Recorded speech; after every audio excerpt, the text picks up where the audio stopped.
character that I don't have, and I don't need to keep trying for the one that I do want. I can just wait for the next e-card exchange event if it's going to happen, which I hope it does. Yeah, OGP really, really impressed me. I was just blown away by this event. Obviously, I think there's some contractual things going on with the e-cards, that they're not able to make it, so they're sellable or whatever, but they did their damnedest to give us a really good feature, and I was really impressed with them, and I hats off. Love to sing their praises for that. If they make that a regular event, even if it just happens like 4 times a year, it's still a pretty big event, I think. And it's something to look forward to. Definitely something to look forward to and get excited about, and you definitely need to get some e-cards to get the rares that you want to exchange for, so definitely happy to see this thing go through, and OGP, great job. I would like to remind everybody who has had trouble with e-cards in the past about the petition that I mentioned last episode. We will put the link up along with this podcast for you to sign it. You better do it. If you haven't done it, you're a bastard. Alright, also, I was wanting people to hit us up either on IRC or in comments to let us know what you guys would think about a possible timed group scratching. Now, we all know that the more people scratching, the faster the rares are going to come up, and the easier it'll be for everyone to get rares. And we're thinking about sponsoring an IntoTheRough scratch time where everyone logs on at the same time. We go into like an open 2 of Delphini or some server, somewhere that's not really big deal. A scratch-a-thon. And we just kind of all scratch. We all scratch to have like a half-hour window or something, and we all just scratch like crazy. So let us know what you think about that. If you're interested in joining us for this, we'll be trying to do it like once a month for each new e-card release. The more interest you guys show, the more probability we'll do it. Yes, exactly. So definitely leave us some comments. Log on into the IRC. We'll have a good time chatting it up anyway. We'll just see how things go.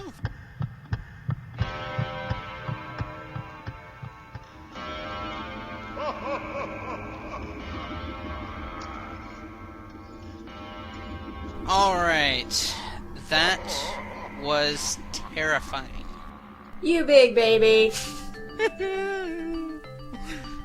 See? But now we're back to part 4, the future of Albatross. And we're going to talk about something, that personally really irks me. Because, we do hate on OGP a little bit, but we also try and go back and forth, so we do a nice show and a critical show. But OGP, we try not to be the enemy. Yeah, we try not to be the enemy, and we are completely professional and open with OGP on every single show. We send them in advance all of the topics, questions, concerns, everything about the show that we know, they know. And at first, they were very open to the idea of our podcast. We sent them some questions. We sent their we went through their PR person, so we went through the normal lines of communication and everything. They got back to us. We were talking back and forth about the show and everything, and so then we sent them a list of questions. After this list of questions hit them, we got one more email reply, which was just confirming that they got it. And then we have never heard anything back from them.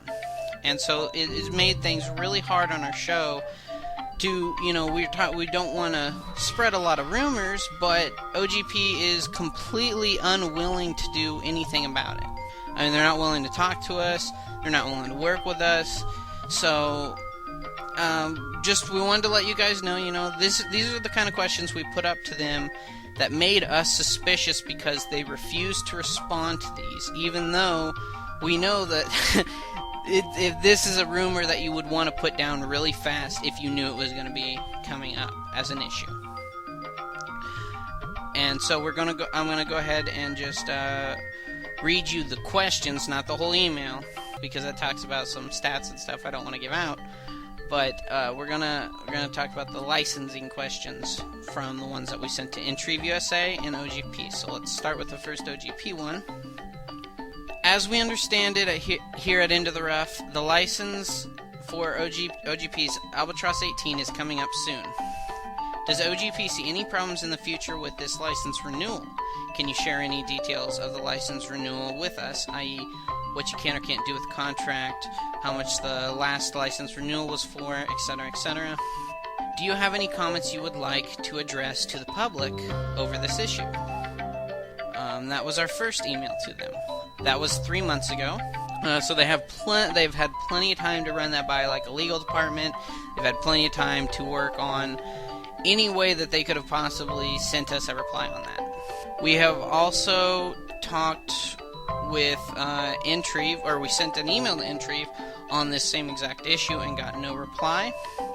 It was Intrive USA, not actual Intrive, because we obviously have no way to communicate with them in Korean. Yes, that is a good point. It was the Intrive USA office. And I'm just going to go ahead and give you the basic gist of the whole email. I basically introduced our show, saying that we're a fairly popular podcast. By the way, our first show, 6,000 listeners. Good job, guys.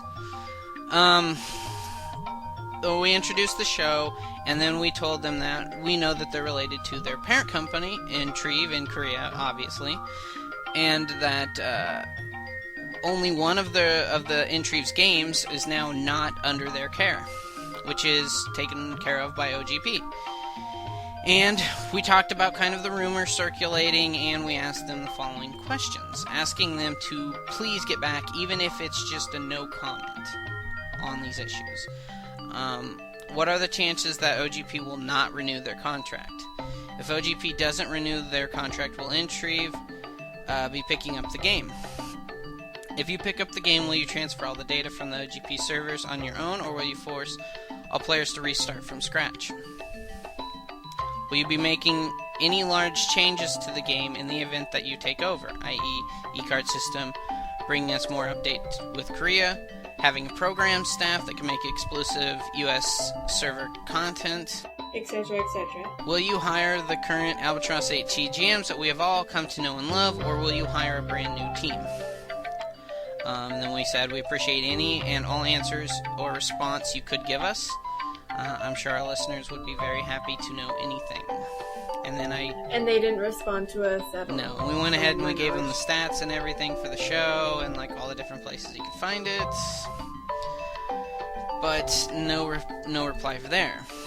And then we messaged OGP one more time with a bunch of questions in hopes they would respond to us about this show, because we were worried it might hurt OGP, but at the same time, if they said no comment or it's not true, even if they were lying to us, we wouldn't have done the show.